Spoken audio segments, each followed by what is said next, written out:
이고요. 친조국 인사 중에 한 명인 핵심 주진우 기자하고 김어준의 TBC 김어준의 인터뷰를 통해서 주진우 기자가 밝혔어요. 어제 머리가 아파가지고 조사를 다 받지 못하고 일시 중단해서 일찍 검찰청을 벗어났는데 그때 병원으로 갔다고 합니다. 머리가 아파가지고요. 그런데 진단은 언제 받은지는 모르지만 바로 오늘 주진우 기자가 공개한 바에 의하면 정경심 씨는 머리가 아파가지고 MRI 촬영을 했는데 MRI 촬영 선상으로 뇌종양과 뇌경색이 있다. 이런 진단을 받았다고 나왔어요. 자, 그렇다고 본다면 뇌종양과 뇌경색 굉장히 위험한 병 맞습니다. 빨리 치료를 해서 건강히 빨리 호조되기를 저도 인간적인 입장에서 바람하지 않습니다. 예, 분명히 아픈 것은 빨리 치료해야죠. 뭐 조사 하루 이틀 늦게 받는다고 검찰이 가지고 있는 증거가 어디 없어지는 것도 아니고, 그러니까 이 아픈 것도 고려해야 되겠지만은 지금 많은 사람들은요, 최순실 사건이 났을 때 이대 교수 유방암 수술을 받아가지고 유방암 치유 중에 있는데도 불구하고 바로 포토라인에 서서 전부 검찰 조사를 받으러 들어갔고 오며 가며 전부 언론에 노출됐어요. 그리고 그대로 법이 집행됐습니다. 그렇다고 한다면 정경심 씨가 뇌종양, 뇌경색 진단을 받았다고 하는데 그 상태가 과연 현 시점에서 과거에 유사한 병 징후가 있을 때 받았던 검찰 조사를 받았던 과거의 피의자들과 공정해야 될 거 아니겠어요? 기회는 평등하고 과정은 공정하고 결과는 정의로워야 된다는 대통령의 국정 운영의 철학에 맞게 과거 피의자들과 정경심 씨를 비교 분석해야 된다. 그래야 우리 국민의 법 감정, 또 정경심 그리고 조국 일가가 저지른 범죄의 정도, 그리고 35일씩이나 장관직에 있다가 우리 애국 세력들이 일제히 이건 있을 수 없다, 내려와라. 그러니까 마지못해서 내려온 현재의 여러 가지 상황, 그리고 검찰 조사 4번, 어제까지 5번 받은 걸로 제가 기억이 되는데요. 5번 받는 동안은 가만히 있다가 왜 하필이면 조국이 사퇴를 하고 나니까 이렇게 뇌종양과 뇌경색 MRI를 찍었다, 진단을 받았다라고 하는 얘기가 나오는지, 그리고 이것이 변호인의 입을 통해서 공식적으로 나온 게 아니고요, 친조국 인사들의 입을 통해서 비공식적으로 흘리는 것인지 그 의도를 우리가 분명히 알아야 될 것 같아요. 어쨌든 간에 다시 말씀드린다면 뇌종양, 뇌경색 매우 생명에 치명적입니다. 그리고 조국도 사퇴 입장문에서 가족들이 이러한 고통을 받는 것을 참을 수가 없다, 하루하루가 아슬아슬하다, 이런 얘기를 했어요. 이런 인간적인 호소, 저도 참 눈물이 앞을 가립니다. 그러나 지금까지 조국 일가가 여태까지 지금 2달여 동안을 우리 국민의 말하자면 기대에 맞지 않는 그러한 검찰에 대한 조사, 그리고 언론에 대한 공격, 그리고 반성하지 않는 자세, 거짓말로 일관한 조국과 그 가족들, 이런 걸로 본다면 과연 이 뇌종양과 뇌경색이 정말 실질적으로 검찰 조사를 받을 수 없을 정도로 생명이 위독할 정도로 심각한 상태인지, 아니면 지금까지 검찰 조사에서 정경심이가 보여줬던 그러한 불성실한 조사의 연장선상에서 명분을 축적하려고 하는 것인지 우리 국민들은 의심을 많이 하지 않을 수가 없는 상황이다. 이런 국민의 법 감정, 그리고 검찰 조사를 받는 정경심의 자세, 정경심은 어제 바로 퇴원하고 나서도 그럼 병원에서 페북에 쓴 건지 아니면 집에 가서 페북을 쓴 건지, 페북에다가는 박노해 시인의 시까지도 정확하게 다 썼고 마지막에 감사했습니다 라는 말까지도 잊지 않았어요. 그러면 이렇게 어제까지 페북에까지 글을 멀쩡하게 올리는 상황에서 지금 갑자기 오늘 뇌종양, 뇌경색이라고 이렇게 이런 그야말로 피의 사실 검찰이 유포하는 것보다도 더 무서운 개인 정보 아니겠습니까? 이런 개인 정보를 갖다가 흘리는 이유가 뭔지, 앞에 말씀드린 대로 페북, 이거 굉장히 중요하잖아요. 뇌종양 심각하면 어떻게 페북을 올릴 정신이 있겠어요? 머리가 아픈데 무슨 정신으로 그러면 페북에 그런 글을 올리느냐? 박노맹의 시, 의미심장한 시를 올렸어요. 그 박노맹 시 찾는데도 많은 머리를 써야 돼요.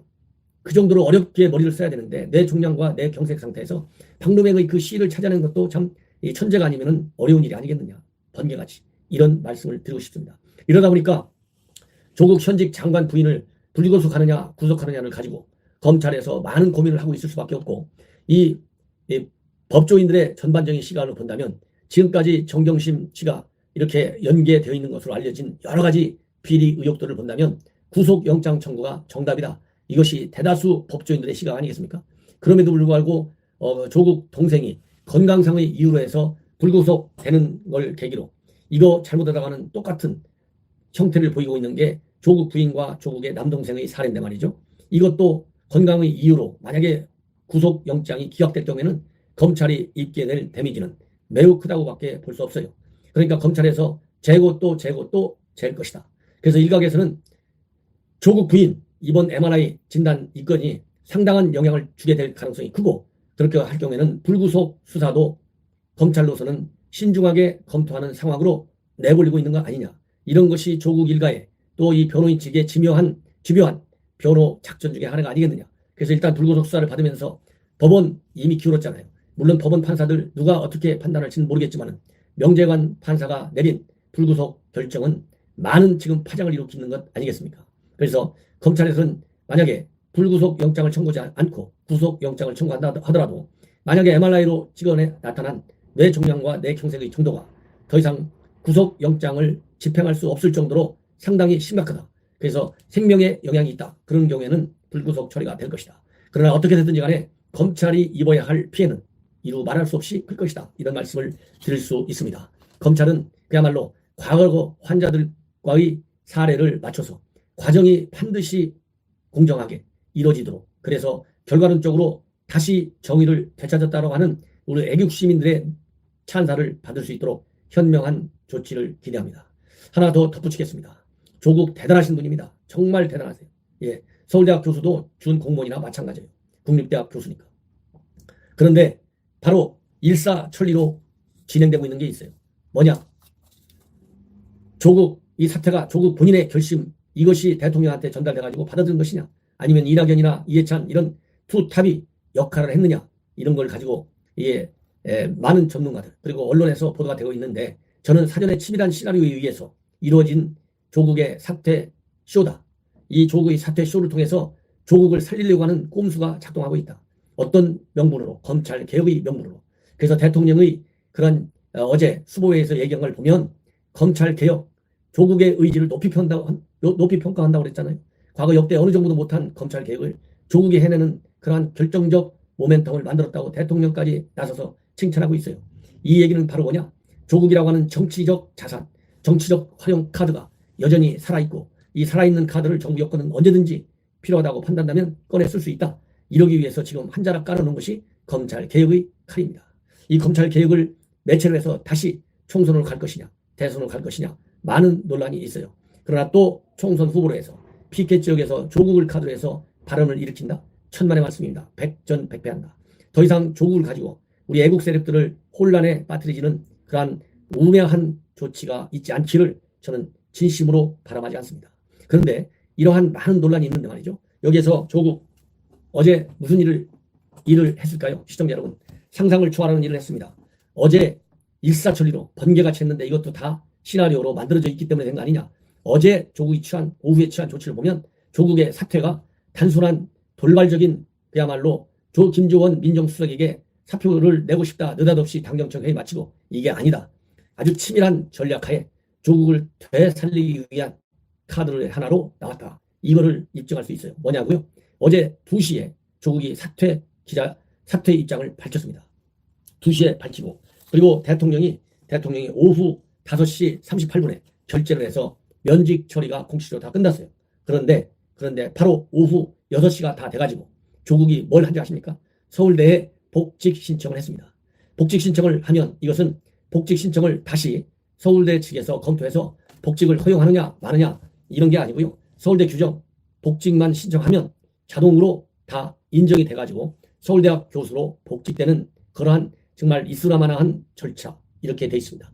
그래서 제가 어제 방송에서도 서울대의 이런 폴리페서들의 복직과 관련된 규정과 절차를 보다 엄격히 만들어야 된다.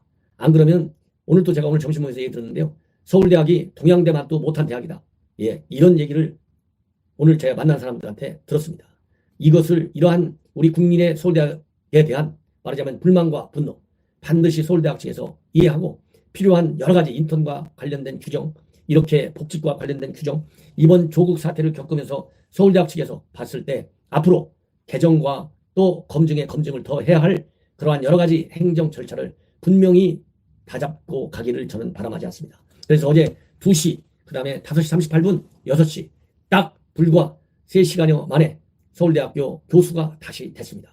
근데 서울대 학생 측에서는 조국의 복직을 반대한다는 움직임이 나오고 있기 때문에 앞으로 서울대 내 학생들 그리고 교수 사이의 분위기가 어떻게 흘러갈지가 이제 실제로 복직된 대로 조국이 갈지 아니면 일단 복직을 절차적으로 완성시켜 놓고 나서 또 어떤 계산할지는 지켜봐야 될 것 같습니다. 어쨌든 간에 우리 국민의 감정을 생각할 때 양식 있는 공직자 출신이라면 그리고 양식 있는 서울대 교수가 되려 한다면 더군다나 자기는 가족이 고통 때문에 본인도 엄청 고통스러웠다는 거 아니겠습니까? 그러면 지금 앞에서 말씀드린 대로 자기 부인이 머리가 아파가지고 지금 병원에서 뇌 진단과 뇌 경색과 뇌 종양 진단을 받는데 무슨 정신이 있어가지고 복직하겠다. 그 절차를 불과 서너 시간 만에 완성하느냐. 대단한 인물이다. 이렇게밖에는 저는 드릴 말씀이 없습니다. 시청자 여러분들께서 판단해 주십시오.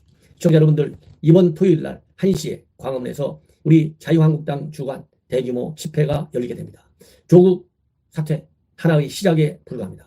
여러분들의 많은 성원을 당부드리겠습니다. 그리고 이어서 서리풀 산업회 측에서는 10월 셋째 주인 이번 토요일 날 아침 10시 청계산 입구역에서 만나서 청계산 등산을 실시하고 그리고 바로 시내 대규모 집회에 참석하는데 아무 문제가 없습니다. 그래서 시청자 여러분들께서도 서리풀 산악회에 참석하셔서 산도 한번 멋지게 한번 즐겨보시고 이 머리 아픈 이 세상 달래보시고 그리고 오후에는 바로 시내 집회에 참여할 수 있도록 함께 노력해 줄 것을 당부드립니다. 대단히 감사합니다.